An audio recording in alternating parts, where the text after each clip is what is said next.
আজকের এপিসোড যদি মিস করে থাকেন তাহলে বিশ্বাস করুন জোয়ার ভাটা আপনাকে একদম চমকে দিয়েছে।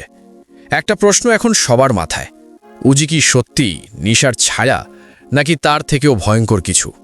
আজকের পর্বে উজি যা করল তাতে আর কোনো সন্দেহ নেই, সে নিশার বোন, শুধু রক্তের সম্পর্কেই নয়, বুদ্ধি আর কৌশলেও। পরিস্থিতি নিজের অনুকূলে আসতেই এক সেকেন্ডও দেরি করেনি উজি, ঠিক নিশার মতো ঠান্ডা মাথায় নিখুঁত টাইমিংয়ে নিজের চাল বসিয়েছে। শঙ্করের কম্পিউটার থেকে সে যে গুরুত্বপূর্ণ ডেটা তুলে নেয় সেটা শুধুই ব্যক্তিগত তথ্য নয়, এটা পুরো খেলাটার মোড় ঘুরিয়ে দেওয়ার মতো এক শক্তিশালী অস্ত্র। এখানেই উজির চরিত্রটা এক নতুন স্তরে পৌঁছে যায়। সে আর শুধু বাঁচার লড়াইয়ে নেই, এখন সে আক্রমণের প্রস্তুতিতে। এরপর ঋষিকে সঙ্গে নিয়ে উজির ব্যানার্জি কোম্পানিতে প্রবেশ, এই দৃশ্যটা ছিল আজকের এপিসোডের সবচেয়ে গুরুত্বপূর্ণ টার্নিং পয়েন্ট। কারণ এখান থেকেই শঙ্খ আর দুর্জয়ের বহুদিনের চক্রান্তে প্রথম বড় ফাটল ধরতে শুরু করেছে।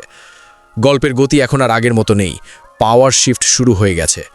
সব মিলিয়ে একটা কথাই পরিষ্কার, শঙ্খ আর দুর্জয়ের খেলা বেশি দিন চলবে না, সময় দ্রুত ফুরিয়ে আসছে। কিন্তু আসল প্রশ্নটা এখনও থেকেই যাচ্ছে, শেষ চালটা কার হাতে থাকবে, উজি নাকি এখনও কোনো বড় চমক বাকি? এই ধরনের ডিটেল রিভিউ, চরিত্র বিশ্লেষণ আর আগাম গল্পের ভবিষ্যৎবাণী পেতে এখনই চ্যানেলটি সাবস্ক্রাইব করুন। ভিডিও ভালো লাগলে লাইক করুন আর আপনার মতামত অবশ্যই কমেন্টে জানান। উজি কি সত্যিই নিশার থেকেও এক ধাপ এগিয়ে? দেখা হবে পরের ভিডিওতে নতুন বিশ্লেষণ নিয়ে।